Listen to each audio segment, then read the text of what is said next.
Hey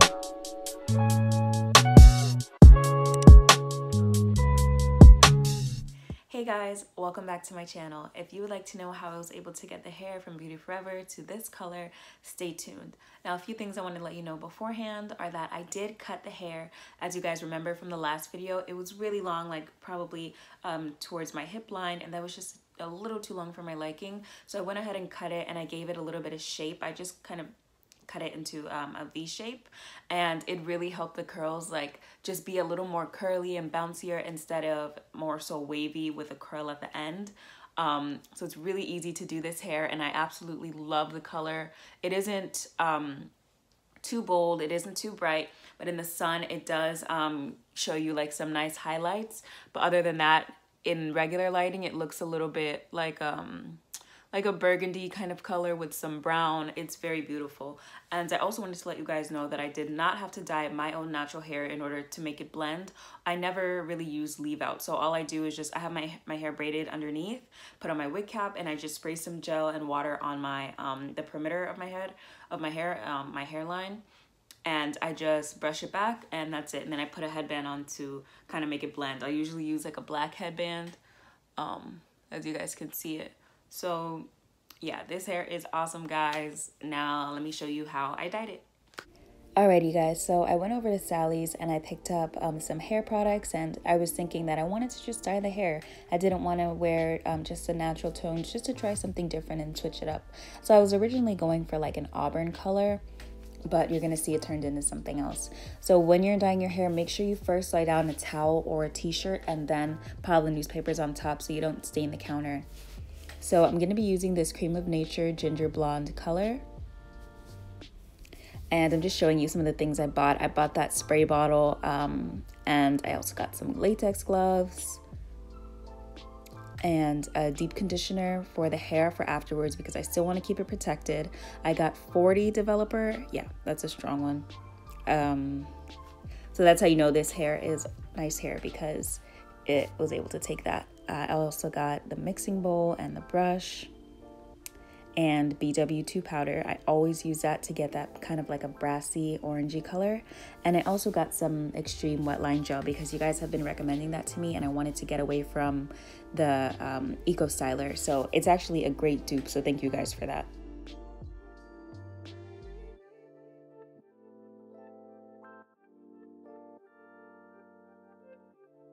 Go ahead and skim over the instructions. I don't really read the instructions when I'm doing hair because all the stuff has to go in the bottle, so you just mix it all together. I'm not even sure if I'm doing it properly. But I go ahead and I add in the color. I don't think I did this the right way, but you guys are gonna see soon. One thing I want to say is that the hair is, at this point, it was really, really soft, and after I cut it, the curls just really flourished and they just sprung up, almost as when you're natural, well, transitioning, and then you cut off the straggly ends, and then your hair just like shrinks and it's just like so nice, and you see your real full texture. That's kind of how it was, because before it was still beautiful. It was very long, and it was more so wavy, like with curls at the end of it. But now it's like all of the hair is very curly and bouncy and full, and I love that. So you're just gonna go ahead and shake that up really nicely, just to mix everything together. And this is sped up, so that's why it looks like I'm shaking it so fast. It looks kind of funny. And then I'm just looking at the other two things that came in the box. It's just some oil and a conditioner for afterwards, just to protect the hair. So I'm gonna go ahead and put that into the spray bottle, but what I realized is that I put the things in the wrong order. So some of the lightening powder was at the top and it didn't mix well. So I'm gonna have to go in with my brush just to blend it all in together.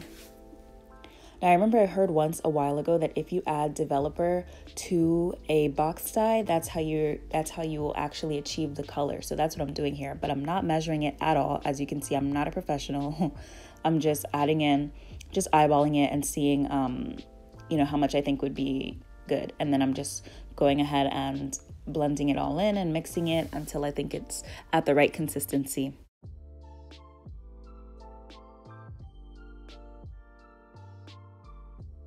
I love dyeing hair and playing with hair colors, so I usually do it on wigs instead. And as you can see, I just opened the door because, guys, this smell is super strong and I could not take it. My nose felt like it was on fire.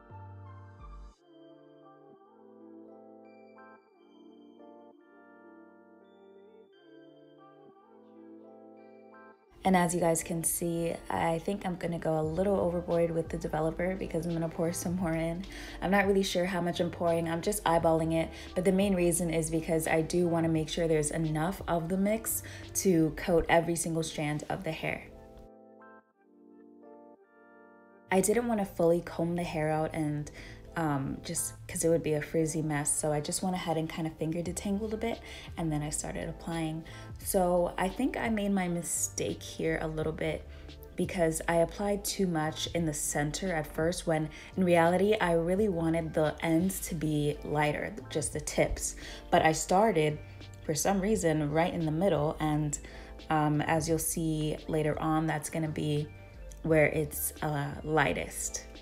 But it's okay. Now I'm going to proceed to continue lightening the rest of the hair.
Now I'm pretty much coming up on the end of the dye. I don't think I have much left.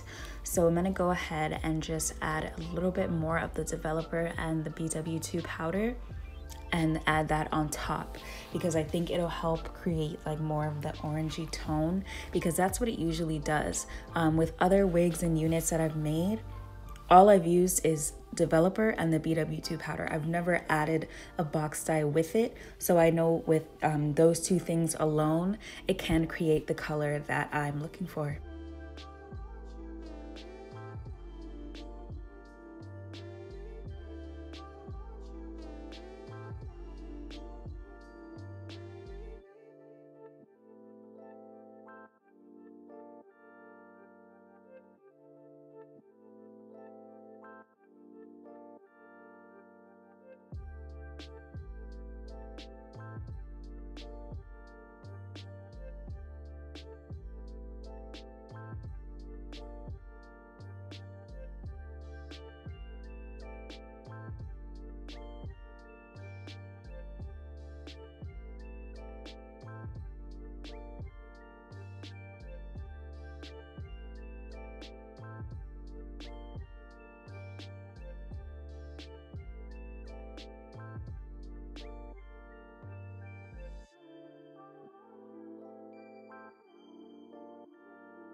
So at this point, you're gonna go ahead and allow the hair to sit for about 30 to 40 minutes.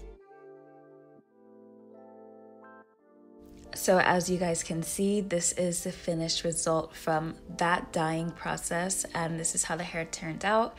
Remember when I put too much dye in that one area? That's how I got that light patch right there, and I wasn't comfortable with it.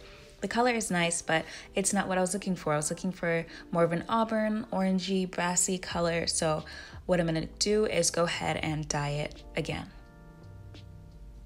So as you're about to see, I'm gonna go ahead and use Clairol's Texture and Tones 4C Cognac to try to get the color that I'm desiring. I love that color so much. It's so beautiful, and it's not too bold, but it's just enough for me.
All right, so I went ahead and let that sit for 20 minutes.